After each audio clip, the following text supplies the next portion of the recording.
22 प्रतिज्ञा लाखो अनुयायांना दिल्या. त्या देण्याचं कारण काय आहे? त्यांना माहिती आहे की माझा समाज हा हजारो वर्षापासून देवी देवतांचा पूजा अर्चना करत आलेला आहे. त्या पूजा अर्चनापासून त्यांना मुक्त कसे करता येईल, ह्या उदात्त हेतूने डॉक्टर बाबासाहेब आंबेडकरांनी आपल्याला त्या 22 प्रतिज्ञा दिलेल्या आणि संपूर्ण धम्म 22 प्रतिज्ञामध्ये समावला आहे.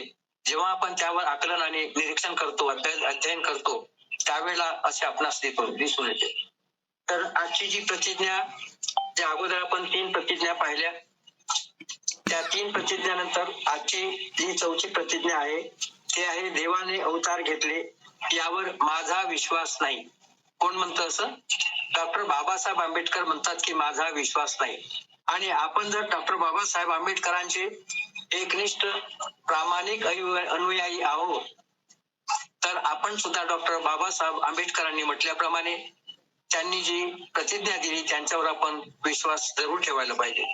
तरी पण असं होताना दिसत नाही. आज पाहतो समाजामध्ये खूप उच्च शिक्षित लोक आहेत, प्रतिष्ठित लोक आहेत. एवढंच नव्हे तर समाजामध्ये जे आदरणीय जे भंतेगण आहे, वरिष्ठ भंतेगण आहे, ते सुद्धा देवाला मानतात की नाही तो त्यांचा प्रश्न आहे, परंतु उघड एका बाबांच्या विहारामध्ये म्हणा किंवा मंदिरामध्ये जातात आणि त्याचं अवलोकन आपल्यासारख्या अनुयायांनी करावी की नाही करावी हा मोठा एक यक्ष प्रश्न आपल्याला पडतो. तर त्यासाठी डॉक्टर बाबासाहेब आंबेडकरांनी का दिल्या आणि बाबासाहेब म्हणतात की देवाने अवतार घेतले यावर माझा विश्वास नाही. तर अवतार म्हणजे काय? तर अवतार ही कल्पना जी आहे ही हिंदू धर्मियांची आहे आणि त्यांच्या त्या अवतारांची जी परिकल्पना व्याख्या आहे ती आहे की देवादिकांचे अन्य रूपाने पृथ्वीवर आगमन. जेव्हा त्यांनी पाहिलं की आता काल्पनिक गोष्टीमधला जो देव आहे, देवता आहे, त्यावर लोकांचा विश्वास बसत नाही, म्हणून त्यांनी काय केलं की आता जे देव आहे ते पुरुष रूपाने येतील किंवा अन्य कोणत्या रूपाने येतील, म्हणून त्यांनी जे आहे त्या विष्णू पासून तर मत्स्य, कुर्म, वराह, नरसिंह, वामन, परशुराम, रामकृष्ण आणि बुद्धाला 9वा अवतार घोषित केलेला आहे. पहा, जे तथागत बुद्धांनी ज्या धर्माला, ज्या व्यवस्थेला, ज्या परंपरेला नाकारलं, ज्या ब्रह्माला, विष्णूला, सर्व देवी देवतांचं अस्तित्वाला नाकारलं, त्याच बुद्धाला त्यांनी आपल्या सोयीनुसार, आपल्या हेतूनुसार त्यांना 9वा अवतार बनवला आणि म्हणून म्हणतात की बुद्ध हा विष्णूचा 9वा अवतार आहे.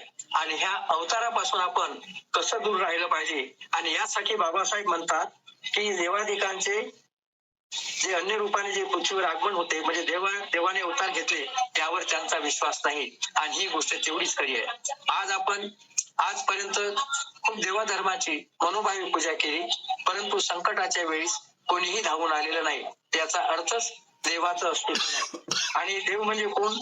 तर देव हा मनुष्य रूप धारण केलेला. आता हीच आपण जेव्हा तुलनात्मक दृष्टीने जेव्हा अभ्यास करतो तेव्हा आपल्याला असं दिसून येते की बुद्धाला सुद्धा अवतार रूपाने घोषित केलेला आहे, हे आपण लक्षात घेतलं पाहिजे. ज्यांनी अभ्यास केलेला आहे त्यावेळेस आपल्या लक्षात येते की जो बोधिसत्व समेध हा महामाईच्या स्वप्नात येतो आणि आई माते, माझा शेवटचा जन्म तुझ्या उदरात घ्यायचा आहे, तू माझी माता होशील का? तर ती मोठ्या आनंदाने म्हणते की होय.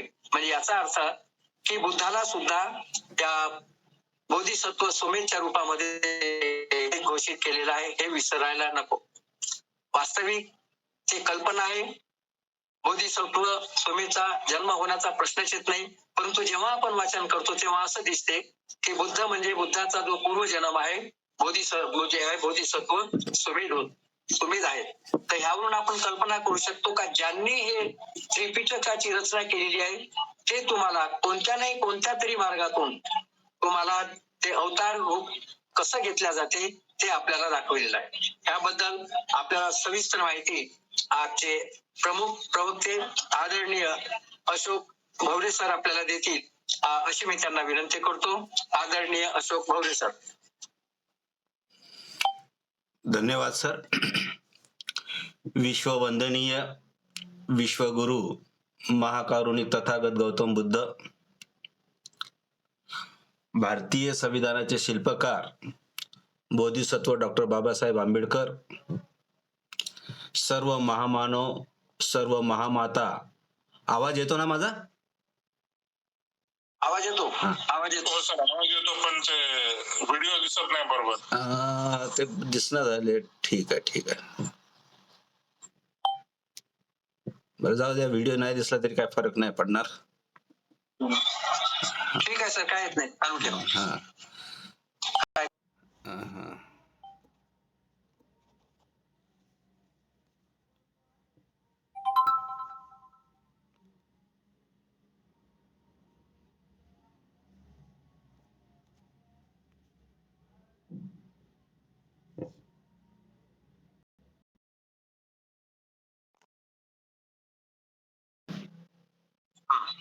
ठीक आहे, दिसलं आता.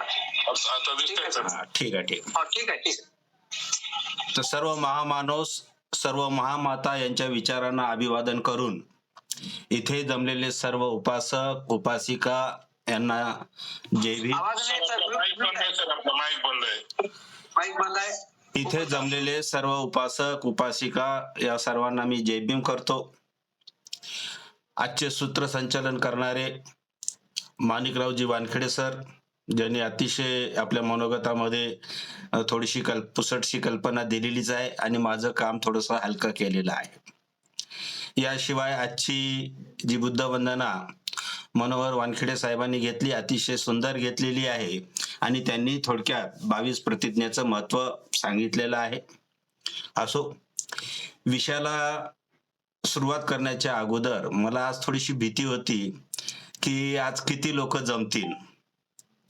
त्याचं कारण या पुणे मुंबईमध्ये आणि आजकाल याचं लोण संपूर्ण भारतामध्ये पसरलेलं आहे की ते दही अंडी आहे, या दही अंडीच्या उत्सवामध्ये भाग घेणे. किती नाही म्हणलं तरी आपले बहुजनांचे मुलं याच्यामध्ये सहभागी होतात आणि त्याच्यामध्ये हा प्रबोधनाचा कार्यक्रम, आधीच प्रबोधनाच्या कार्यक्रमाला लोकांची गर्दी कमी आणि त्याच्यामध्ये असा उत्सव असला तरीही आपण हे सगळे मोह टाळून आपण या ठिकाणी उपस्थित झालेले आहात, त्याबद्दल मी आपल्या सर्वांचे ऋण व्यक्त करतो. दुसरी महत्वाची गोष्ट अशी आहे की आमचे काही भंतेजी, काही उपासक, काही बोधाचार्य कितीही नाही म्हणलं तरी थोडेसे चमत्काराकडे, अंधश्रद्धाकडे वळलेले आहेत आणि त्यांच्यासाठी ही 22 प्रतिज्ञा आहे. आता बऱ्याच जणांचं, मी पहिल्यांदाच पहिला जो भाग सुरू झाला होता त्यावेळेसच सांगितलं की बऱ्याच जणांचं मत आहे की सर आज 22 प्रतिज्ञेचं महत्व आहे का, आणि म्हणूनच मी पहिला भाग घेतला होता की 22 प्रतिज्ञेचं महत्व आणि आवश्यकता. आणि त्या ठिकाणी सुरुवातीलाच सांगितलं की हे कोणत्याही धर्मावर टीका न करता हे फक्त आपल्या लोकांसाठी आहे, जे हिंदू धर्मातून बौद्ध धर्मामध्ये आलेले आहेत त्यांच्यासाठी हे 22 प्रतिज्ञा आहेत, इतरांचे आम्हाला काही घेणं देणं नाही. दुसरी महत्वाची गोष्ट अशी आहे की आज जेव्हा आपण त्या व्हॉट्सअपवर बघत असताना, त्या व्हॉट्सअपच्या विद्यापीठामध्ये बघत असताना, जसं आता प्रत्येक सण हा बौद्ध धर्माचाच आहे हे सांगण्याचा जो प्रयत्न चालू आहे, आणि खरं वास्तविक बघायला गेलं तर या जेवढे काही सण आहेत ते बौद्ध धर्माचेच आहेत, पण त्यांनी ते उचलून त्याला वेगळं रूप दिलेलं आहे. तसंच आज श्रीकृष्ण जयंती आणि हे कसं बुद्धाचं असं सांगण्याचा प्रयत्न केलेला आहे. मला या ठिकाणी एक उदाहरण सांगून मी आजच्या विषयाला सुरुवात करतो की बरेच जण असं म्हणतात की पंढरपुराचं जे मंदिर आहे, जो विठोबा आहे, तो विठोबा दुसरं तिसरं कोणी नसून बुद्ध आहे. मान्य आहे. मग आता ते चंद्रपूरचे भंतेजी, ते आरण्या जंगलामध्ये राहणारे भंतेजी दरवर्षी तिथं ते पायी यात्रा काढतात, लॉंग मार्च काढतात. मला एवढंच या ठिकाणी असं सांगायचं आहे, सर्व भंतेजींची क्षमा मागून, किंवा तुम्हाला जेवढं माहिती आहे त्याच्यापेक्षा शतपटीनं बाबासाहेबाला माहित होतं. 21 वर्ष अभ्यास केल्यानंतर त्यांनी बौद्ध धर्म स्वीकारलेला आहे आणि जेव्हा त्यांची अत्यंत जवळची सखी पत्नी जेव्हा रमाई अशी त्यांना म्हणते की माझी शेवटची इच्छा आहे, आम्हाला पंढरपूरच्या दर्शनाला जायचं आहे, मग तो विठोबा बुद्धाचा अवतार आहे अशी आपण जर मान्यता केली तरी बाबासाहेब आपल्या पत्नीला अगदी शेवटच्या अवस्थेमध्ये गंभीर आजारी आहे अशा अवस्थेमध्ये सुद्धा ते नेत नाहीत. मग अशा या बाबासाहेबांच्या तत्वज्ञानाच्या पुढे तुम्ही आम्ही फार मोठे झालोत का, हा एकदा विचार करणं अत्यंत गरजेचं आहे. मग एखादा भंतेजी ती पायी यात्रा काढेन, एखादा भंतेजी कुठं त्या टाका घाटला, जसा आता माणिकजी वानखेडे साहेबांनी तो उल्लेख केला, नाव घेतलं नाही परंतु मी डायरेक्ट तिथं उल्लेख करतो, टाका घाटला जातात त्या युती बाबामध्ये. मग हे सर्व व्यभिचार होऊ नये, हो मी मुद्दाम शब्द वापरतो, एक प्रकारची ही धार्मिक व्यभिचारपणाच आहे. हा धम्मावरचं कलंक आहे की एवढ्या 22 प्रतिज्ञा दिल्यानंतरही सुद्धा आम्ही जर त्या ठिकाणी जात असोत तर मग या 22 प्रतिज्ञेचा का उपयोग आहे. एक साधं उदाहरण देतो, एक मिनिटाचंच. आता आमची सातारा कोल्हापूरला सहल गेली होती, बाबासाहेबांची शाळा, वेगवेगळे शाहू महाराजांचा वाडा बघण्यासाठी. कोल्हापूरला आम्ही ज्या ठिकाणी थांबलो होतो, ज्या लॉजवर थांबलो होतो, त्यातून अगदी 3 ते 4 मिनिटाच्या अंतरावर तिथं त्या महालक्ष्मीचं देऊळ होतं. दुर्दैवाची गोष्ट की अनेक बौद्धाचार्य, अनेक महिला तिथं दर्शनाला गेले होते. मग या 22 प्रतिज्ञेचा अर्थ ठीक आहे, महिला हे, पण बौद्धाचार्य सुद्धा तिथं गेल्यानंतर हे कथन कोणाजवळ करायचं. मग काय म्हणतात, बघायला काय हरकत आहे, बाबासाहेबांनी सर्व धर्माचा अभ्यास केला नाही का. हो, बाबासाहेबांनी सर्व धर्माचा अभ्यास करूनच या प्रतिज्ञा दिलेल्या आहेत ना, याचा विचार आम्हाला कुठंतरी करायला पाहिजे. असो, हा विषांतरांचा भाग झालेला आहे. तर आज आपण आपली जी 4थी प्रतिज्ञा आहे, या 4थ्या प्रतिज्ञेकडे आपण 4थ्या प्रतिज्ञेचा अभ्यास माझ्या अल्प बुद्धीला जसा सुचेन तसं मी इथे सांगण्याचा प्रयत्न करत आहे. देवाने अवतार घेतले यावर माझा विश्वास नाही, ही जी 4थी प्रतिज्ञा आहे. बाबासाहेबांनी प्रत्येक प्रतिज्ञेचा जो अनुक्रमांक लावलेला आहे तो अतिशय योग्य रीतीनं लावलेला आहे. त्याचा क्रमांक जर बदलला तर त्या प्रतिज्ञेचा अर्थ बदलून जातो. एवढं सूक्ष्म रीतीने बाबासाहेबांनी त्या प्रतिज्ञेला नंबर सुद्धा दिलेले आहेत, अनुक्रमांक सुद्धा दिलेले आहेत, हे लक्षात घ्या. पहिल्या 3 प्रतिज्ञा ब्रह्मा विष्णू महेश असतील, रामकृष्ण असतील, गणपती गौरी असतील, ह्या सगळ्या देवाला मी मानणार नाही, उपासना करणार नाही. आणि आता जेवढे राहिलेले देव आहेत, जेवढे राहिलेले देवी आहेत, या सर्वाला मी मानणार नाही किंवा त्यांनी अवतार घेतला यावर माझा विश्वास नाही, असं ठामपणे बाबासाहेब आम्हाला या 4थ्या प्रतिज्ञेमधून सांगत आहेत. बाबासाहेबांनी ज्या काही पहिल्या 3 प्रतिज्ञा दिलेल्या होत्या ते देव देविता संबंधी होत्या. राम कृष्ण असेल, ब्रह्मा विष्णू महेश असेल, गणपती असेल. आणि या ठिकाणी या प्रतिज्ञेमध्ये सरळ कोणत्याही देवाने अवतार घेतलेला नाही असं ते ठामपणे सांगतात. आणि हा त्यांचा वैचारिक क्रम लक्षात घेऊन त्याची विश्लेषण आपल्याला करता येणं गरजेचं आहे. अवतार ही संकल्पना ही धर्मामध्ये कशी प्रविष्ट झाली, अवतार ही कल्पना धर्मामध्ये कशी रुजली, अवतार ही कल्पना धर्मामध्ये कशी आली, हे समजण्यासाठी त्या धर्माची विचारसरणी काय आहे, त्या धर्माची विचार प्रणाली काय आहे, हे लक्षात घ्यावं लागेल. जसं आता वानखेडे सरांनी सांगितलं की अवतार म्हणजे काय, की बाबा एखादं निराळा मनुष्य जन्म सोडून निराळ्या याच्यामध्ये जन्म घेणे. मग हे अवतार म्हणजे काय याचा अभ्यास करत असताना थोडस आपणाला मागं जावं लागणार आहे. मागं जावं लागणार आहे म्हणजे बुद्धाच्या काळात थोडस जावं लागणार आहे. 2600 वर्षापूर्वीच्या काळामध्ये गेल्यानंतर असं लक्षात येईल की बुद्धाच्या काळामध्ये 3 विचारसरण्या होत्या. प्रमुख विचारधारा 3 होत्या. काही प्रमाणात आजही आहेत. मग त्या कोणत्या आहेत?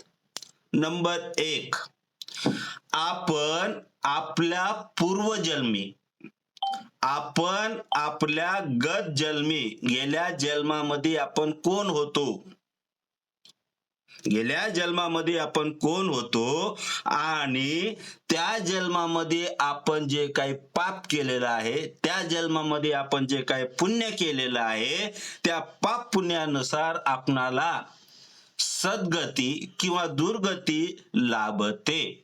ही एक पहिली विचारधारा.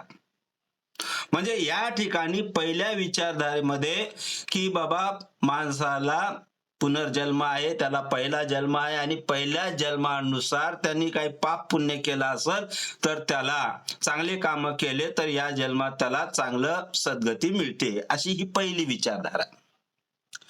दुसरी, या संपूर्ण ब्रह्मांडाची उत्पत्ती कोणाद्वारे झालेली आहे? ईश्वराद्वारे, परमेश्वराद्वारे झाले असून हा ईश्वर, हा परमेश्वर मरणातीत आहे, म्हणजे त्याला मरण नाही, तो अमर आहे. ही दुसरी विचारधारा. तिसरा, जगामध्ये जन्म घेण्यासाठी कोणतेही कारण लागत नसून प्राण्यामात्रांना आपोआप त्याचा जन्म मिळतो, असे 3 विचारधारा बुद्धाच्या काळामध्ये होते. पुढे याच विचार प्रणालीमधून धर्म या शब्दाची निर्मिती झाली आणि पुढे त्यांचं अवस्थांतर, त्याच्यामध्ये बदल, त्याच्यामध्ये व्याख्या, असं वाढ होत गेलेली आहे.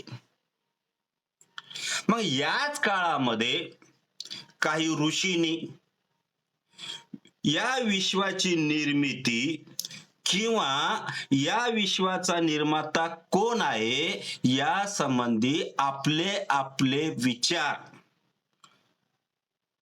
तर्क बुद्धीने किंवा सिद्धांताच्या मांडणीनुसार करायला सुरुवात केली. मग या जे ऋषी मुनी होते त्यांनी असं सांगितलं की या विश्व व्यापाराची नियमन करणारी तत्कालीन पुरातन मानवास अज्ञात अशी कोणती तरी एक प्रचंड शक्ती आहे. काय सांगितलं की या पूर्ण विश्वाचं नियमन करणार एक अज्ञात आणि प्रचंड शक्ती असावी आणि हेच त्यांनी तत्व ग्राह्य धरलेलं आहे. पुढे सुरुवातीला हे तत्व अत्यंत त्या काळामध्ये लोकांना भयभीत करणारं वाटत होतं, भयप्रद वाटत होतं, भीती वाटत होती की बाबा कोण हे कसं काय जन्माला येते, कसं काय मरते, वादळ कसं काय तयार होते, अशा अनेक प्रश्न. मग याचं नियमन ठेवणारं कोणीतरी आहे, तो अज्ञात आहे, तोच ईश्वर आहे, अशी एक विचारधारा या ऋषी मुनींनी या ठिकाणी मांडली होती. पुढे ही विचारधारा कल्याणकारी विचारधारा ठरू लागली. मग या कल्याणकारी विचारधारेला किंवा कल्पनेमध्ये असणाऱ्या ईश्वराला, कल्पनेमध्ये असणाऱ्या परमेश्वराला प्रसन्न करून घेण्यासाठी मग काय झालेलं आहे, त्या ठिकाणी कर्मकांड सुरू झालेलं आहे, त्या ठिकाणी विधी यज्ञ सुरू झालेला आहे आणि अशा रीतीनं ही धर्माची तिसरी अवस्था निर्माण झालेली आहे. यज्ञकांड झालेला आहे, विधी झालेला आहे, यज्ञ सुरू झालेले आहेत, विश्वास सुरू झालेला आहे. तर ही धर्माची तिसरी अवस्था या ठिकाणी आलेली आहे. आणि याच अवस्थेमध्ये हे जे जग आहे, हे जे काही विश्व आहे, हे देवानेच निर्माण केलेलं आहे. आणि देव हा अमर आहे, त्याला कधीही मरण नाही. आणि या सृष्टी तलावर जे मानव असतील किंवा जे प्राणी असतील त्याच्यामध्ये आत्मा आहे ही कल्पना रूढ झाली. आणि प्रत्येक सजीवाला मेल्यानंतर, स्वर्गात गेल्यानंतर त्या देवाला एक प्रकारचा जाप द्यावा लागेल.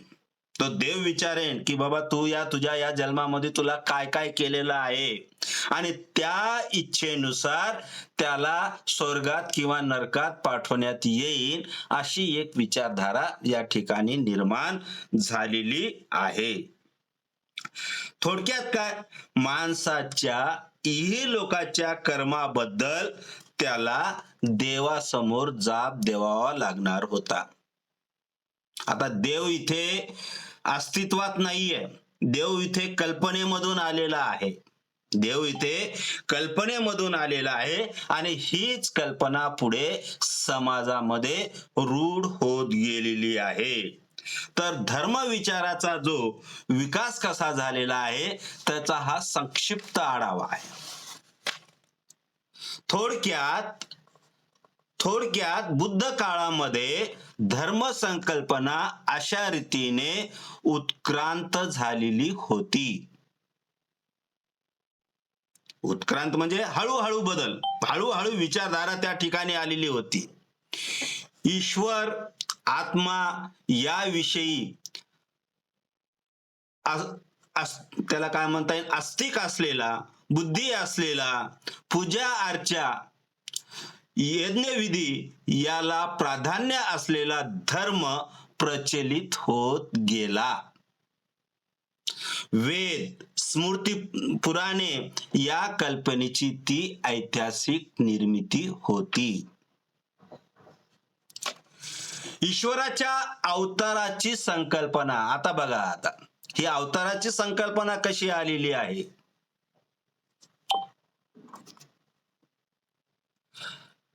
ईश्वराच्या अवताराची संकल्पना सर्वप्रथम पुराणाच्या कथा वस्तूमधून प्रचलित झालेली आहे. हे अवतार आपल्याला कुठून दिसून येतात? पुराणामध्ये दिसून येतात.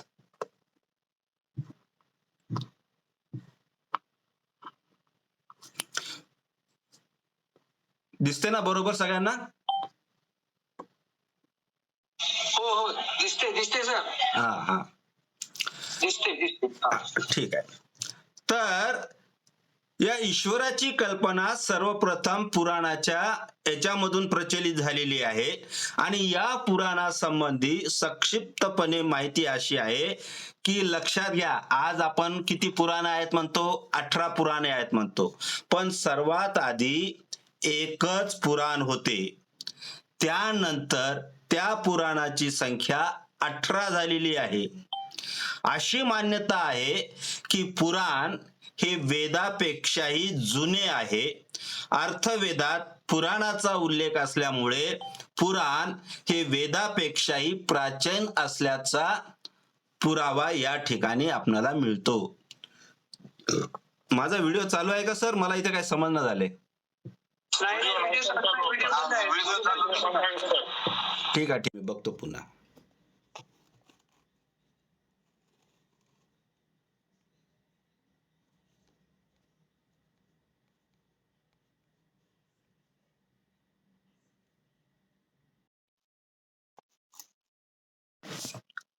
हो रे सर, तुमचा व्हिडिओ बंद आहे.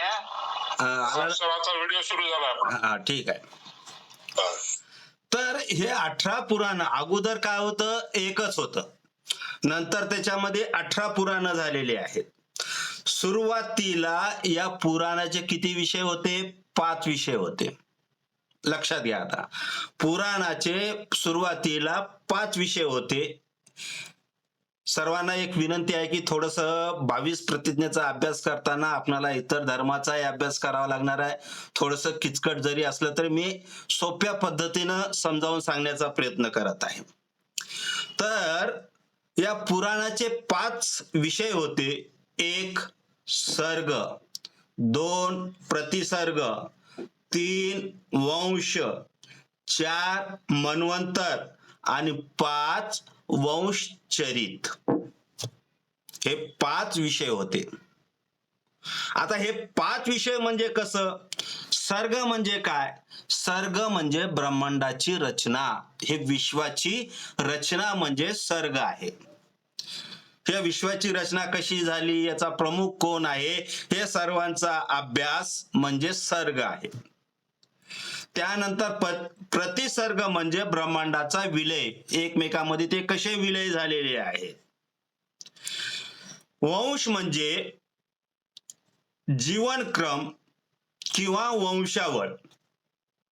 वंश म्हणजे काय आहे की वंशावळ किंवा त्याचा जीवनक्रम, या ब्रह्मांडाची पूर्ण वंशावळ. मन्वंतर म्हणजे काय आहे? मन्वंतर म्हणजे 14 मनूची परंपरा.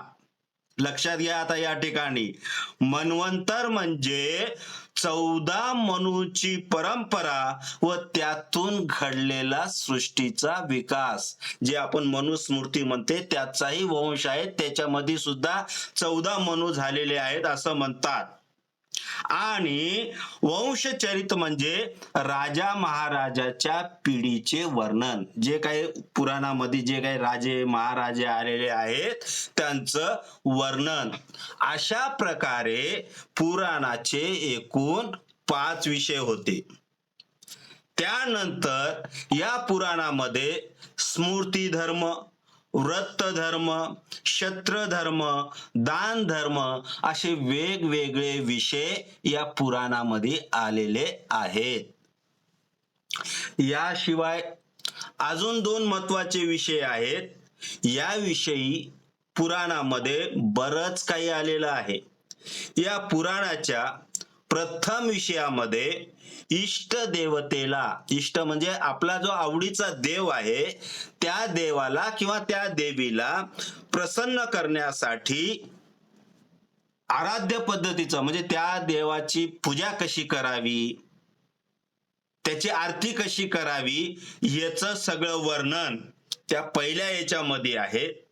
मग या 18 पुराणापैकी जे 18 पुराण आहेत, या 18 पुराणामध्ये 5 पुराणामध्ये विष्णूचं वर्णन आहे. लक्षात घ्या. आता 18 पुराणापैकी 5 पुराणात विष्णूचं वर्णन आहे. 8 पुराणामध्ये शंकराचं आहे, एका पुराणामध्ये ब्रह्माचं आहे आणि एका पुराणात सूर्याचं वर्णन आहे. 2 पुराणामध्ये देवीचं आहे आणि एका पुराणामध्ये गणेशचं वर्णन केलेलं आहे. आणि अशा वेगवेगळ्या देवतांना प्रसन्न करण्याची माहिती, त्यांच्या आराधनाची माहिती या पुराणामध्ये सांगितलेली आहे. पुराणाच्या कथेचा, वस्तूचा दुसरा महत्वपूर्ण भाग म्हणजेच आजचा जो प्रमुख विषय आहे, ईश्वराच्या अवतारासंबंधीचा आहे. दुसरा जो भाग आहे तो ईश्वराच्या अवतारी संबंधीचा आहे. ईश्वराचं वास्तविक स्वरूप काय आहे, ईश्वराने कोणकोणते अवतार धारण केले आहेत, या संबंधीची काय माहिती आहे. ईश्वराची सत्ता जर एकच आहे, ईश्वर जर एकच आहे, त्याची सत्ता एकच आहे, तर त्याला 2 नावाने ओळखले जाते. एक त्याचे ईश्वरी नाव, आणि जेव्हा हा ईश्वर मानव किंवा पशुच्या अवतारामध्ये धारण करतो तेव्हा त्याला दुसऱ्या नावाने ओळखल्या जाते. हे दुसरं नाव म्हणजेच अवतार आहे. हे या ठिकाणी आपण लक्षात घ्यायला पाहिजे. विष्णू पुराण अवतारासंबंधी जे काही स्त्रोत निर्माण झालेले आहेत ते स्त्रोत फारच महत्वाचं आहे. विष्णूच्या विविध अवताराची मालिका त्यामध्ये समाविष्ट केलेली आहे. आजपर्यंत या पुराणामध्ये सर्वात जास्त अवतार जर कोणाचे असतील तर या विष्णूचे आहेत. मग प्रश्न पुन्हा निर्माण होतो की या पुराणाची रचना कोणी केली? बाबासाहेब या ठिकाणी असं लिहितात किंवा असं सांगतात की प्राचीन हिंदू साहित्य निर्माती करणाऱ्याचे 2 वर्ग आहेत. पुराण कोणी लिहिलं, पुराण साहित्य कोणी लिहिलं, तर बाबासाहेब त्यांच्या अभ्यासातून असं सांगतात की प्राचीन हिंदूचं साहित्य 2 वर्गाने लिहिलेलं आहे. एक ब्राह्मण आणि दुसरा सूत वर्ग. सूत म्हणजे ब्राह्मणोत्तर वर्ग. अगदी सुरुवातीच्या काळामध्ये ब्राह्मणच नाही तर सूत किंवा शूद्र वर्ग सुद्धा लिहित होता. म्हणूनच आपण व्यासमुनी असतील, वाल्मिकी असतील, हे शूद्र जमातीमधले होते, तर यांच्याकडे तर लिहिण्याचा भाग गेलेला आहे. हा सूत वर्ग म्हणजेच ब्राह्मणोत्तर वर्ग, या दोन्ही वर्गाच्या लोकांनी मिळून हिंदू साहित्याची वेगवेगळी रचना केलेली आहे. पुढे या ब्राह्मणाला असं वाटलं की अरे या पुराणामध्ये आपल्यापेक्षा या सूताचा जास्ती एकाधिकार चालू आहे. मग यांनी काय केलं की या सूतांचं महत्व कमी करण्यासाठी त्यांना याच्यातून काढून टाकलं आणि सर्व अधिकार यांनी आपल्याकडे घेतला. नुसतं आपल्याकडेच घेतला नाही तर यांना कोणताही लिहिण्याचा, वाचण्याचा, बोलण्याचा अधिकार सुद्धा ठेवला नाही. मग या पुराणाची रचना आता लक्षात घ्या. आता या पुराणाची रचना कोणत्या कालखंडात झाली असावी असा एक प्रश्न निर्माण होतो. बाबासाहेबांनी खूप अभ्यास केलेला आहे. तर बाबासाहेबांनी जे या हिंदू पुराणाचे जे अभ्यासक आहेत श्री हजारा नावाचे, यांच्या अभ्यासाच्या आधारे त्यांनी बाबासाहेब असं म्हणतात की पुराणाची निर्मिती बुद्धाच्या नंतर झालेली आहे. बाबासाहेबांच्या सिद्धांतानुसार पुराणाची निर्मिती ही बुद्धाच्या नंतर झालेली आहे. म्हणजे याचाच अर्थ असा होतो की पुराण, वेद, उपनिषद, कारण आपण मागं बघितलेलं आहे की वेद, उपनिषदे याच्यापेक्षा जुनं काय आहे? पुराण आहे. मग पुराण एवढं जुनं आहे तर बाबासाहेबांचा सिद्धांत किंवा बाबासाहेबाच्या दृष्टिकोनातून, बाबासाहेबाच्या लिखाणातून असं आम्हाला समजते की पुराण हे बुद्धाच्या नंतर लिहिण्यात आलेले आहे. याचाच अर्थ बौद्ध साहित्य हे सर्वात जुनं आहे. वेद, उपनिषदे, पुराण हे जुने म्हणजे बुद्धा इतके जुने नाहीत. हे आम्हा अभ्यासकाच्या दृष्टीनं हे लक्षात घेणं अत्यंत गरजेचं आहे. पुराण साहित्य, मग आता हे पुराण साहित्य केव्हा निर्माण झालेलं आहे? पुष्पमित्राच्या नेतृत्वात ब्राह्मणाच्या आधिपत्याखाली हे पुराण साहित्य लिहिलं गेलेलं आहे.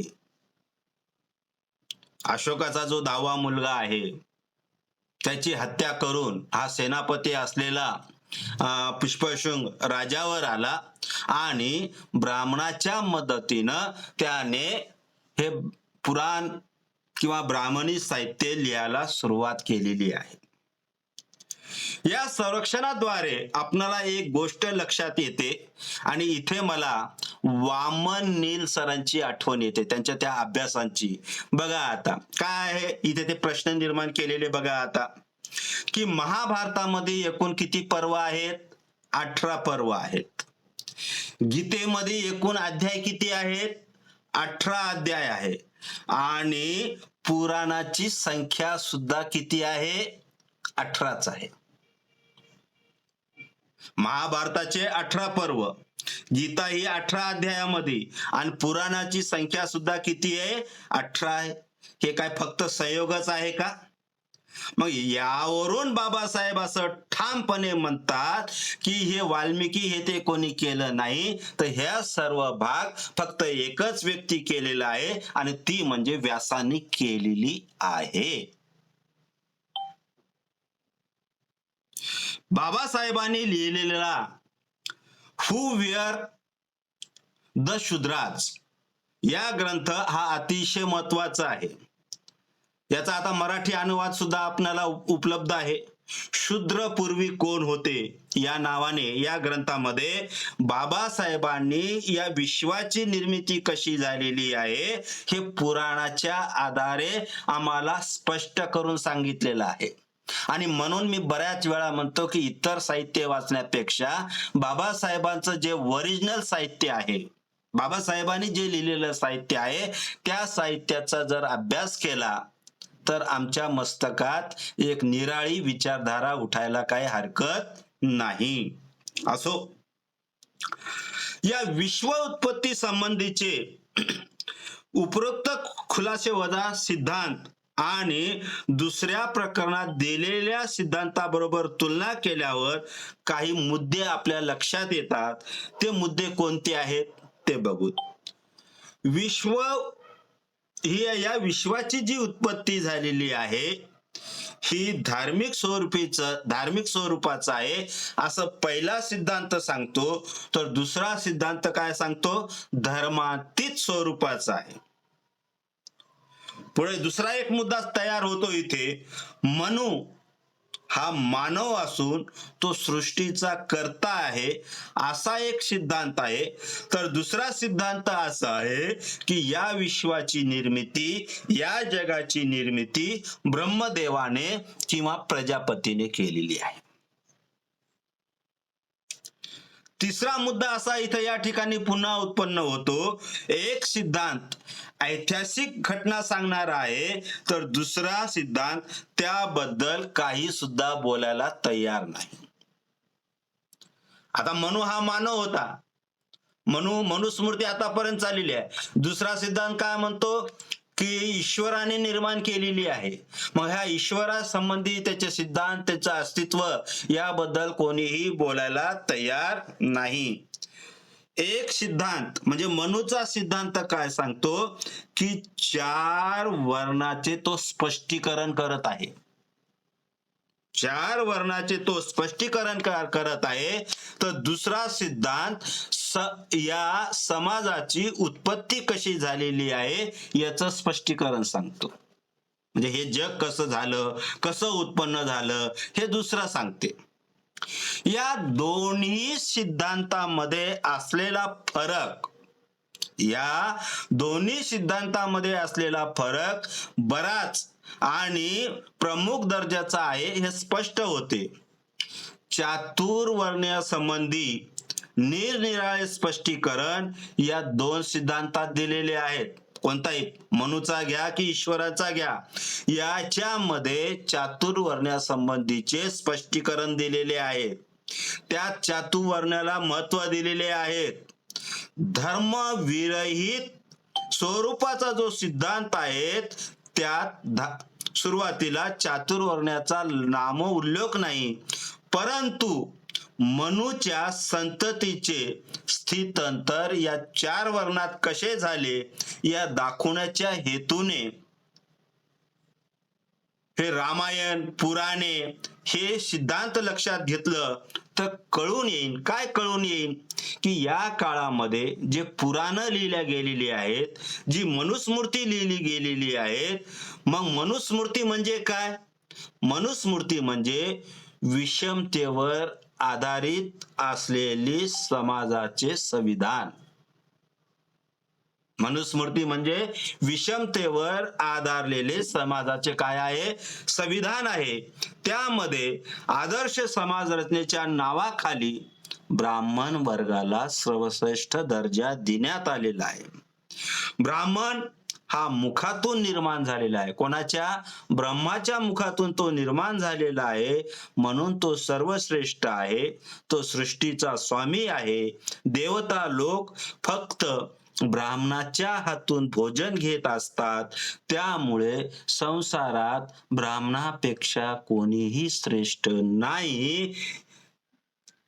आणि या संसारामध्ये ब्राह्मणाचंच जे काही वर्चस्व आहे ते ब्राह्मणाचंच आहे, असं या पुराणाद्वारे किंवा या मनुस्मृतीद्वारे ब्राह्मणाला सर्वाधिकार देण्यात आलेले आहेत.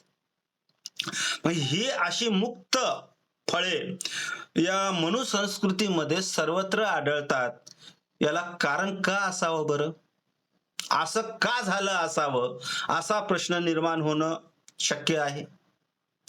तर त्याचं उत्तर पुन्हा बाबासाहेब आम्हाला सांगतात की क्षत्रियांना युद्धामध्ये जिंकणं कठीण आहे. क्षत्रियांना युद्धामध्ये जिंकणं कठीण आहे हे जेव्हा ब्राह्मणाच्या लक्षात आलं तेव्हा त्यांनी धर्माची मक्तेदारी स्वतःकडे घेतली. धर्माची मक्तेदारी या ब्राह्मण वर्गाने स्वतःकडे घेतली आणि क्षत्रियाला वंशीभूत करण्यासाठी अवताराची भावना रुजू करण्यात आली. मग राम हा अवतार आहे, कृष्ण अवतार आहे, विष्णू अवतार आहे. हे क्षत्रियांना अवतारापुरतं मोठं करण्याचं काम या लोकांनी केलेलं आहे. हे देऊन या क्षत्रिय लोकांना आपल्यामध्ये कसं वंशीकरण करता येईल, आपल्या अधिपत्याखाली कसं ठेवता येईल, या दृष्टिकोनातून हे अवतारवाद निर्माण झालेला आहे.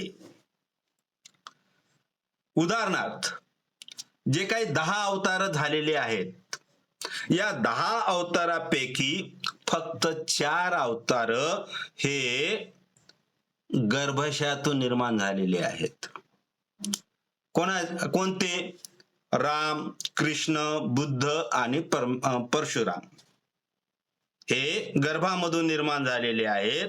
यापैकी पहिले 3 हे क्षत्रिय आहेत. पहिले 3 हे क्षत्रिय आहेत आणि शेवटचा हा ब्राह्मण आहे. या अवताराचा आधार घेऊन त्यांनी वर्ण व्यवस्था अजून बलवान करण्याचा प्रयत्न केला. याचे उदाहरण बघायचे असेल तर बघा, शंभुकाचं उदाहरण आपल्याला या ठिकाणी बघता येईल. शंभुक हा शूद्र जातीचा होता. त्यांनी घनघोर तपश्चर्या करून, आता तपश्चर्या एक त्यांनी दिलेला असेल, परंतु त्यांनी वेगवेगळ्या विद्याचा अभ्यास करत असताना, तो ब्राह्मणापेक्षा वरचढ ठरत असताना त्यांनी रामाला बोलवलं, म्हणजे रामाला अवताराचं स्वरूप दिलं आणि त्याच्याकडून शंभुकाची हत्या करून घेतलेली आहे. म्हणजे एका बाजूला रामाला अवतार करायचं, दुसऱ्या बाजूला आपण श्रेष्ठ म्हणजे ब्राह्मणाकडे ते कसं श्रेष्ठत्व राहील हेही बघण्याचा प्रयत्न करायचा, आणि तिसऱ्या बाजूला शूद्र लोकांना कसं वर जाऊ द्यायचं नाही हे या उदाहरणावरून आपल्याला लक्षात येते.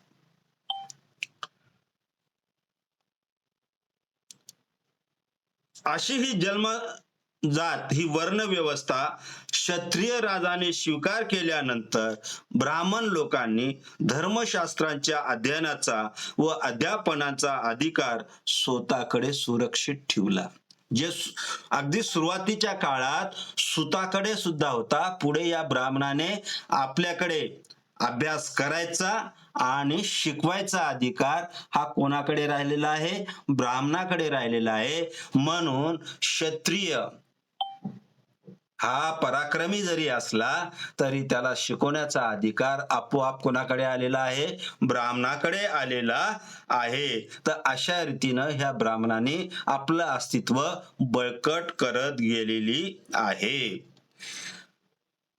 अशी ही समाज व्यवस्था, या वर्ण व्यवस्था पुढे एवढी लोकांमध्ये भिनल्या गेलेली आहे ती अजूनही उतरायचं नाव घेत नाही. या वर्ण व्यवस्थेमध्ये, या धार्मिक कल्पनेमध्ये आजचाही बहुजन समाज झिंगत चाललेला आहे. त्याच्यातून बाहेर निघायला तो तयार नाही. एवढी ही वर्ण व्यवस्था या ब्राह्मण व्यवस्थेने तुमच्या आमच्यामध्ये रुजवण्याचा प्रयत्न केलेला आहे. हिंदू धर्माने अवताराच्या नावाखाली ईश्वराची तर फार दुर्दशा केलेली आहे. एका बाजूनं हिंदू धर्म काय म्हणतो की जेव्हा जेव्हा या पृथ्वी तलावर अन्याय होईल, जेव्हा जेव्हा या पृथ्वी तलावर अत्याचार वाढतील, पाप वाढतील, तेव्हा हा ईश्वर, हा देव अवतार घेऊन या पृथ्वी तलावर जन्माला येईल. परंतु या ईश्वराची सुद्धा अवताराच्या नावाखाली या ब्राह्मण लोकांनी एवढी दुर्दशा केलेली आहे. ते बघा कसं. मनुष्याला जर ईश्वर मानले गेले, परंतु त्याचे अवतार कशामध्ये झालेले आहेत? मासे म्हणजे मत्स्यपुराण, सुकर म्हणजे डुक्कर म्हणजेच वराहपुराण, कासव यासारख्या प्राण्यांच्या याच्यामध्ये या देवाने अवतार घेतले. म्हणजे हे त्या देवाची दुर्दशा नाही का? हे एवढं मोठं जे अखंड ब्रह्मांड आहे, पृथ्वीपेक्षा मोठं काय आहे? अवकाश आहे. अवकाशापेक्षा मोठं काय आहे? ब्रह्मांड आहे, अनंत आहे. मग अशा सर्वांचं नियंत्रण ठेवण्यासाठी जो जन्म घेतो तो एका प्राण्यांच्या याच्यामध्ये घेतो आणि त्या प्राण्यांच्या याच्यामध्ये घेतलेला तो अवतार याच्यावर कसं काय नियंत्रण ठेवू शकतो, असं बाबासाहेब तुमच्या आमच्या समोर प्रश्न निर्माण करतात. या अवतारातला या मत्स्य, हे डुक्कर, हे कासव, हे या पूर्ण ब्रह्मांड असेल, अवकाशान असेल, सृष्टी असेल, पृथ्वी असेल, याच्यावर तो कसा काय नियंत्रण ठेवू शकतो. परंतु कल्पनेच्या भरामध्ये या ब्राह्मण लोकांनी अवताराच्या नावाने या देवाची सुद्धा काय केलेली आहे? दुर्दशा केलेली आहे. याच्यातून उदाहरण बघा. निरपराधी जिवंत जाळणार, निरपराधी लोकांना जिवंत जाळणारा, स्वतःच्या द्वारकेची रक्षा करू न शकणारा आणि एका शिकाऱ्याच्या बाणाने मरणारा श्रीकृष्ण हा अवतार समजला जातो, देव समजला जातो. तपस्वी शूद्राचा वध करणारा, वालीला कपटाने मारणारा, साधका अवस्थेमध्ये म्हणजे तपस्या अवस्थेमध्ये त्या इंद्रजितला मारणारा राम हा पूजनीय ठरतो, तो अवतार ठरतो. ही ईश्वराची विटंबना नाही का? ही त्या अवताराची विटंबना नाही का? बुद्ध हा विष्णूचा अवतार मानून त्याची देखील विटंबना या लोकांनी केलेली आहे.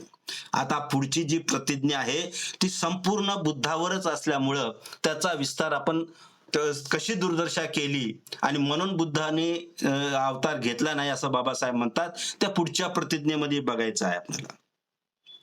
ज्या ब्राह्मण वर्गाने आपल्या वर्ण प्रतिष्ठेसाठी, आपल्या फायद्यासाठी राम कृष्ण यांच्या आडून आपले श्रेष्ठत्व अबाधित ठेवले आणि हे करत असताना त्यांनी बुद्धालाही सोडलं नाही. कारण बुद्ध संघात त्या काळी 80% लोक हे ब्राह्मण होते. जे भंतेजी झालेले जे काही होते ते 80% होते. मग या बुद्धांचं जे निर्वाण झालेलं आहे, महापरिनिर्वाण झालेलं आहे आणि महापरिनिर्वाण झाल्यानंतर जे काही त्रिपिटक असतील, जे काही धम्म ग्रंथ निर्माण झालेले असतील त्याच्यामध्ये हे चमत्कार आलेले आहेत. असित मुनीचं स्वप्न असेल, असे वेगवेगळे स्वप्न इथे सांगायला काय हरकत नाही की मी दर दिवस आता संध्याकाळी 9:30 ते 10:30 बुद्ध आणि त्यांचा धम्म अगदी वैज्ञानिक दृष्ट्या वाचन करत आहे आणि त्याचं मी व्हिडिओ सुद्धा टाकत आहे. तर ते सर्वांनी बघून घ्यावं. आवडलं, बऱ्याच जणांनी त्याची स्तुती केलेली आहे, आवडलं म्हणून केलं. तर त्यांना एकच विनंती आहे की त्या प्रतिक्रिया त्या व्हिडिओच्या खाली लिहित चला, त्या व्हिडिओला आपल्या नातेवाईकांमध्ये पाठवून शेअर करत चला, म्हणून जेणेकरून वैज्ञानिक बौद्ध आणि त्याचा धम्म हा जास्तीत जास्त लोकांपर्यंत जाण्याचा हा माझा प्रयत्न राहील. असो, तर बौद्ध संघातही त्या काळी 80% लोक ब्राह्मण होते आणि बुद्धाच्या महापरिनिर्वाणानंतर धम्मग्रंथ त्यांनी लिहायला घेतला तेव्हा असाच गोंधळ त्यांच्यामध्ये झालेला दिसून येतो. त्याचंच एक ज्वलंत उदाहरण म्हणजे जातक कथा. जातक कथा म्हणजे काय? ते असा होता, तो गेल्या जन्मात तसा होता, हे होता, यूं होता, ती होता, हे नंतर आलेलं आहे. बुद्ध आणि धम्मा या ग्रंथामध्ये बाबासाहेबांनी परिचयामध्येच व्यवस्थित सांगून ठेवलेलं आहे की हे ग्रंथ कसं वाचन करायचं आहे ते. असो, हिंदू बुद्ध धर्मातील जातक कथा हे त्यांचं उदाहरण आहे. इसवी सन 605 मध्ये हर्षवर्धनच्या काळात बौद्ध धर्माला राजश्रय मिळाला होता. हर्षवर्धनने बौद्ध धर्माला राजश्रय दिला होता. हर्षवर्धनाने परंतु एका बाजूला बौद्ध धर्माला राजश्रय दिला, पण दुसऱ्या बाजूला त्याला हिंदू धर्माबद्दलही सुद्धा तितकाच कळवळा होता. हिंदू धर्माला त्यांनी राजश्रय दिला, दुसऱ्या बाजूने त्यांनी हिंदू धर्माबद्दलही कळवळा होता. यामुळं काय झालं, हर्षवर्धनाने दाखवलेल्या या सहिष्णुतेबद्दल याचा पूर्ण फायदा या हिंदू धर्माने घेतला आणि हा हर्षवर्धन पूर्ण या लोकांच्या आश्रयाखाली गेलेला आहे. मग याच्यामध्ये काय झालं, पूर्ण वर्ण आश्रम हे 4 अवस्था निर्माण झालेले आहेत. हा धर्म बौद्ध धम्माचा कट्टर विरोधी बनला गेलेला आहे. त्यामुळेच या लोकांनी मग पुढे कोणते देव निर्माण केले? अग्नी, विष्णू, वायू, मत्स्य या पुराणामध्ये बुद्धाचा अतिशय निंदनीय पूर्ण उल्लेख केलेला आहे. ज्या बुद्धाला म्हणजे हे सर्व देव मागं पडले 2500 वर्षापूर्वी, तेव्हा बुद्धाला अवतार मानला. जोपर्यंत चलती होती तेव्हा तोपर्यंत त्यांनी बुद्धाला आपला देव मानला. परंतु जेव्हा 6व्या शतकामध्ये मात्र पुन्हा त्यांनी या विष्णू पुराणामध्ये, वायू पुराणामध्ये बुद्धाचा उल्लेख अतिशय निंदनीय प्रमाणे केलेला आहे. त्यांना शिव्या दिलेल्या आहे. 6व्या शतकानंतर या पुराणामधून बौद्ध धम्माविषयी स्नेहभाव दिसून आलेला नाही आणि म्हणूनच त्यांनी गौतम बुद्धाला विष्णूचा काय केलेला आहे, अवतार मानला गेलेला आहे. डॉक्टर बाबासाहेब आंबेडकर, आता उपसहाराकडे येत असताना डॉक्टर बाबासाहेब आंबेडकरांनी हिंदूच्या देवदेवताच्या आपल्या लिखाणामध्ये सविस्तरपणे, परखडपणे परामर्श घेतला. आपल्या भाषणामधून त्यांनी घनघनाती प्रहार केला. बुद्ध जयंतीच्या वेळी दिल्ली इथे भाषणामध्ये इतर धर्माविषयी आणि बौद्ध धम्माविषयी तुलना करताना बाबासाहेब म्हणतात की बौद्ध धम्म हा नीतीवर आधारलेला आहे. बौद्ध धम्म हा नीतीवर आधारलेला आहे. बौद्ध हा मोक्षदाता नाहीये, बौद्ध हा मार्गदाता आहे. उलट पक्षी श्रीकृष्ण म्हणतो की मी देवाचा देव आहे, मी देवाचा देव आहे. ख्रिस्त म्हणतो मी देवाचा पुत्र आहे. मोहम्मद पैगंबर म्हणतो मी देवांचा प्रेषित आहे. याचाच अर्थ बुद्धाखेरीज कोणत्याही धर्म संस्थापकांनी असं म्हटलं नाही की मी फक्त मार्गदाता आहे, मोक्षदाता नाही. असं फक्त एकट्या बुद्धाने सांगितलेलं आहे. बुद्धाने आपल्याकडे मार्गदर्शकाची भूमिका घेतलेली आहे. यावरून आपणाला एक लक्षात येते की बुद्ध हा देवाचा अवतार नसून तो मार्गदर्शक आहे. बाबासाहेबांनी हे अगदी स्पष्ट केलेले आहे. अवतार ही संकल्पना देवाच्या नावाची आवृत्ती आहे. अवतार ही कल्पना देवाच्या नावाची आवृत्ती आहे. पुरोहितशाहीला आपला धंदा, या ब्राह्मणशाहीला आपला धंदा अबाधित ठेवण्यासाठी अशा मार्गाचा अवलंब त्यांना वारंवार करावा लागला. देवाची अवतार ही कल्पना अत्यंत हास्यास्पद आहे, परंतु या पुरोहित लोकांनी या हास्यास्पद बाबीलाही अध्यात्माची व धर्माची जोड देऊन आपले म्हणणे जनतेच्या गळी उतरवण्याचा प्रयत्न केला आहे. आजही या विचाराला मान्यता देणारे PhD झालेले लोक, डॉक्टर झालेले लोक आजही येतात. आमचा संरक्षण मंत्री त्या विमान खरेदीच्या वेळेस त्या विमानाला लिंबू मिरची बांधतो. ही आजचीच घटना आहे ना. आजच्या संरक्षण मंत्री जो संविधानाची शपथ घेऊन संरक्षण मंत्री झालेला आहे, तो विमानाच्या खरेदीच्या वेळेस काय करतो? लिंबू मिरची बांधतो. किती हास्यास्पद आहे.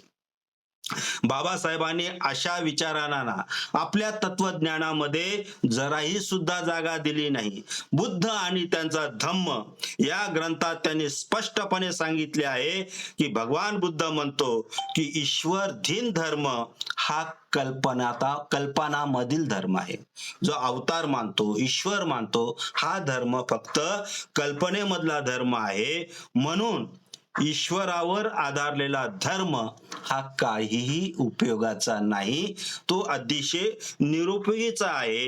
याचा परिणाम काय होतो की तुमच्या आमच्यामध्ये अनेक भ्रामक खोट्या कल्पना तयार होतात. या विचारांना ग्रहण करून भ्रांत समजुतीला तिलांजली देण्यासाठी आणि आपले जीवन कल्याणकारी करण्यासाठी, आपल्या बरोबर इतरांचंही जीवन कल्याण करण्यासाठी, इतरांचं जीवन कल्याण करण्यासाठी, प्राणी मात्रांचं, सजीव सृष्टीचं जीवन मंगलमय, कल्याणमय करण्यासाठी ही चौथी प्रतिज्ञा सर्व बौद्ध समाजाने करणं आवश्यक आहे. नुसती करून आवश्यक नाही, तर ती अंगीकारणं अत्यंत आवश्यक आहे. आणि नुसती अंगीकारूनही उपयोगात नाही, तर ती आचरणात कशी आणता येईल, तरच या बाबासाहेबाच्या या 22व्या प्रतिज्ञेपैकी चौथ्या प्रतिज्ञेचा आपण चांगल्या रीतीने सखोलपणे आपण अनुकरण करत आहोत, अभ्यास करत आहोत असं लक्षात येते. या ठिकाणी आजचा भाग मी संपवतो. आपण सर्वांनी शांतपणे आपण ऐकून घेतलं, त्याबद्दल सर्वांचे मी मनोमन वरून व्यक्त करतो. जय भीम, जय संविधान, जय भारत.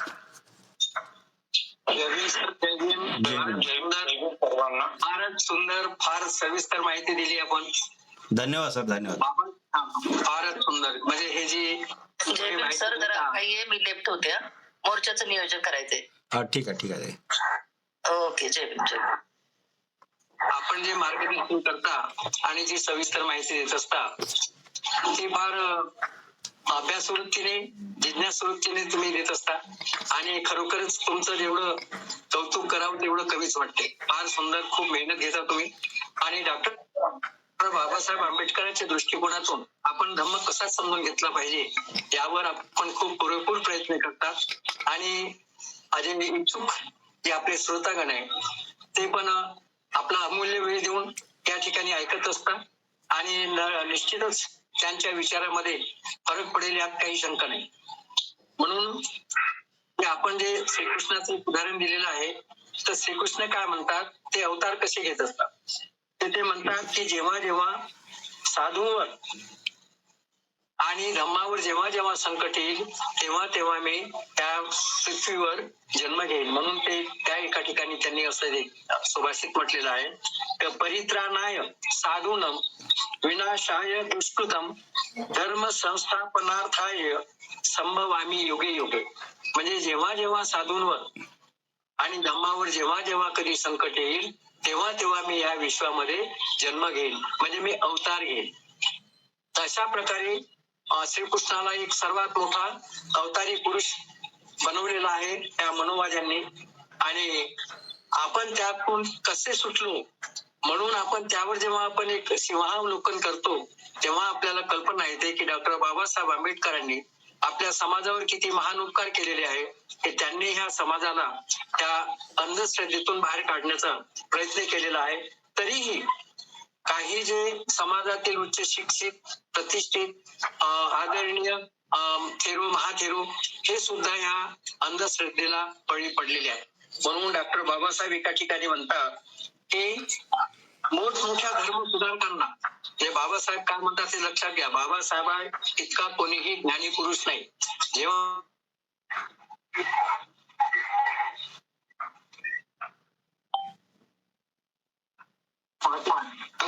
डॉक्टर बाबासाहेब आंबेडकर म्हणतात मोठमोठ्या धर्म सुधारकांना व समाज सुधारकांना आपल्या पोटात, लक्षात घ्या काय म्हणतात की आपल्या पोटात जिरवून टाकण्याची जी हातोटी हिंदू समाजाला पुरातन काळापासून साधलेली आहे ती लक्षात घेतली म्हणजे मात्र रामानंद चटर्जी सारखा एका कट्ट्या ब्राह्मण समाजिष्टाला हिंदू महासभेचे अध्यक्ष स्थान देण्यात आले याबद्दल तितकेसे आश्चर्य वाटावयास नको. हिंदू समाजाच्या पोटातील उडवा नळात बुद्ध खाक झाला, महावीर खाक झाला, बसव खाक झाला, चैतन्य खाक झाला. हे जे सर्व महापुरुष होऊन गेलेले आहेत ज्यांनी साक्षात जन्म घेतलेला आहे समाजाला सुधारण्याचा, तर त्यांच्या बाबतीत काय म्हणतात ह्या लोकांना सुद्धा खाक करून टाकले. एवढे हिंदू धर्मामध्ये काय त्यांची एक हातखंड आहे. म्हणून काय म्हणतात चैतन्य खाक झाला, रामानंद खाक झाला, महानुभवांचा चक्रधर खाक झाला व भागवत संप्रदाय साधू संत खाक झाले. नानक व कबीर यांची तीच वाट लागली. राममोहन दयानंद, रामकृष्ण परमहंस, विष्णुबुवा ब्रह्मचारी, ज्योतिबा फुले, रानडे, भांडारकर, विवेकानंद, रामतीर्थ, श्रद्धानंद, लजपतराय यांची तीच वाट हिंदू समाजाला लावली किंवा ते लावू पाहत आहे. मग समजून घ्या बाबासाहेबांनी किती सखोल अध्ययन केलेलं आहे.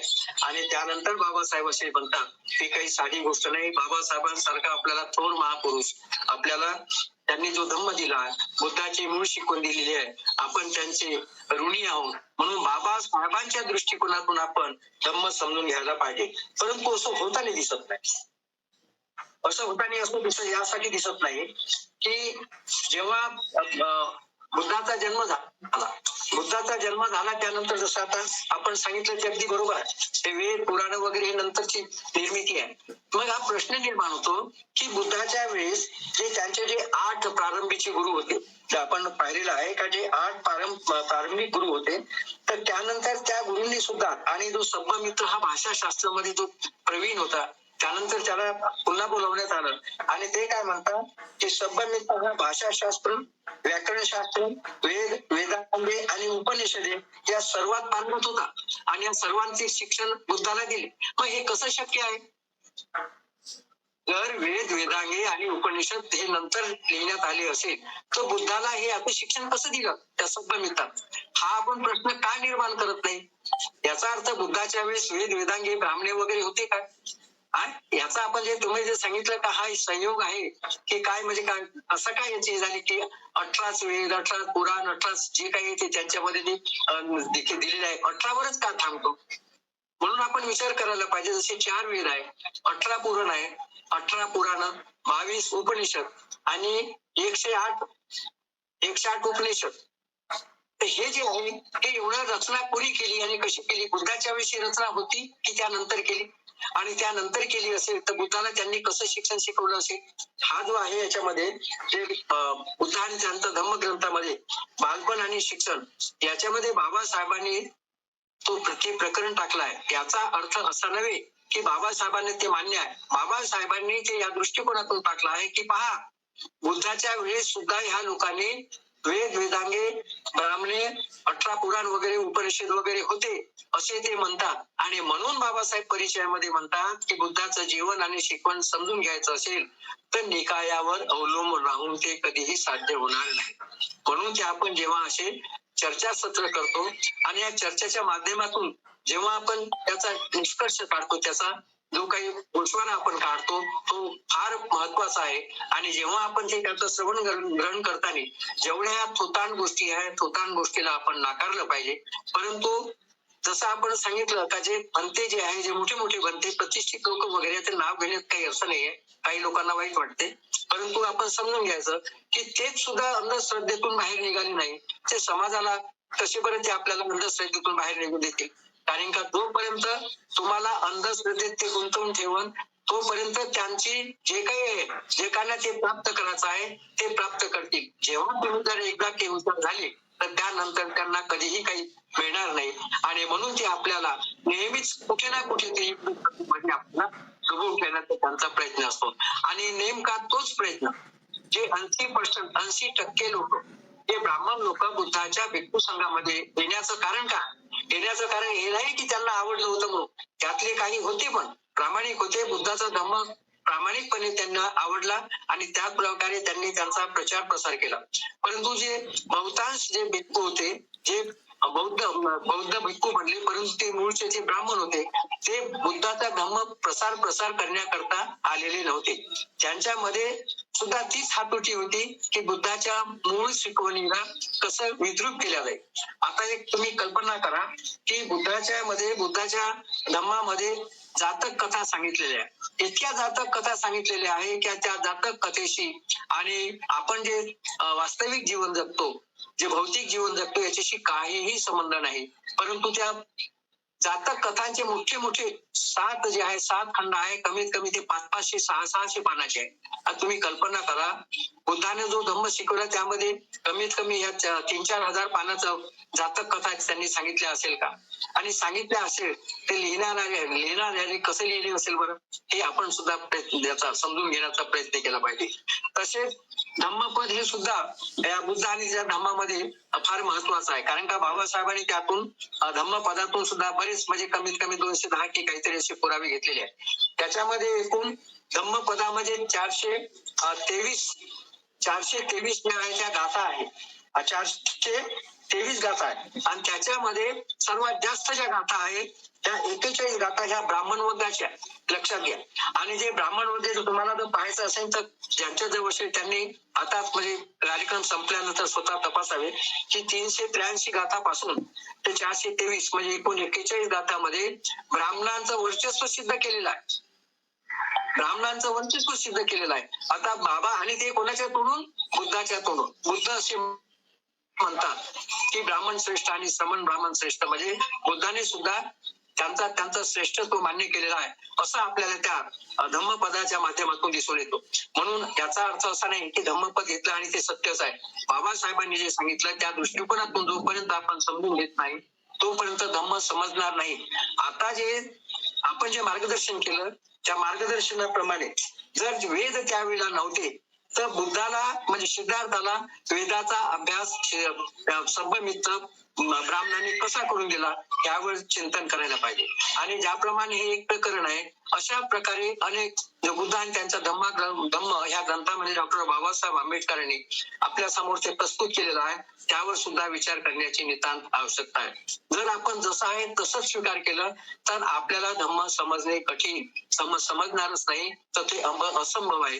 आणि तोच प्रकार 70 वर्षापासून चालत आलेला आहे. अजूनही आपल्याला बुद्धाची मूळ शिकवण काय आहे ते आपण समजून घेत नाही. जे जसं लिहून आहे तसंच आपण आकलन करतो तसंच स्वीकारतो. परंतु आजचा जो आपल्याला मार्गदर्शन आपल्या आदरणीय अशोक भवरे सरांनी आपल्याला दिलेला आहे त्यांचा ज्याप्रमाणे त्यांनी धम्म समजून सांगण्याचा प्रयत्न केला. धम्मामध्ये जे देवाने अवतार घेतले हा जो एक प्रतिज्ञा आहे चौथी प्रतिज्ञा ज्याप्रमाणे त्यांनी खूप मेहनत घेऊन सविस्तरपणे आपल्याला सांगण्याचा प्रयत्न केला. ते सरळ सांगू शकत होते परंतु इतकं सखोल अभ्यास करून आपल्या मनावर कसा परिणाम होतो आणि तो आपण कसा टाळला पाहिजे हे देवानं कोणताही अवतार घेतलेला नाही. सुरुवातीला जे 3 धम्माचे जे ईश्वराचे जे प्रकार सांगितले त्यानंतर जे काही वाचलेले आहे जे काही उरले असतील ते बाबासाहेबांनी एका नुसत्या चौथ्या प्रतिज्ञेमध्ये समाप्त करून टाकले की देवाने अवतार घेतले यावर माझा विश्वास नाही. तर आदरणीय अशोक भवरे सर आपण फार सुंदर सविस्तर माहिती दिली. आपण खूप अभ्यास करता, खूप परिश्रम घेता आणि तुम्हाला जे आकलन होते ते आम्हा लोकांना त्याचं मार्गदर्शन करता. त्याबद्दल मी सुद्धा तुमचं खूप आभार मानतो. आणि पुढचा जो कार्यक्रम आहे आभार प्रदर्शनाचा आदरणीय ताई आपल्या काय नाव त्यांचं, सुनीता ताई युवराज तायडे वर्धा त्या आभार प्रदर्शन व्यक्त करतील अशी मी त्यांना विनंती करतो. सुनीता ताई तायडे वर्धा.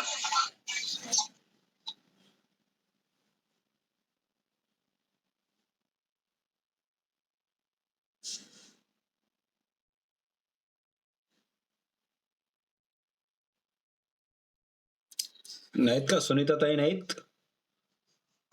सुनीता ताई दिसत आहे ना?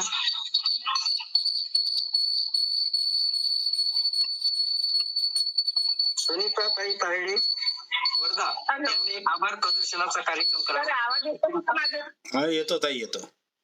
हो, आवाज येतो ताई. माझा आवाज येतो येतो येतो. जय भीम सर, जय भीम. महाकारुणिक तथागत भगवान गौतम बुद्ध, परमपूज्य बोधिसत्व डॉक्टर बाबासाहेब आंबेडकर यांच्या विचाराला, कार्याला मी त्रिवार वंदन करते. अखिल मानवाच्या उत्कर्षासाठी ज्या ज्या थोर पुरुषांनी, महामानवांनी अथक परिश्रम घेऊन कार्य केले त्या सर्व थोर पुरुषांना मी विनम्र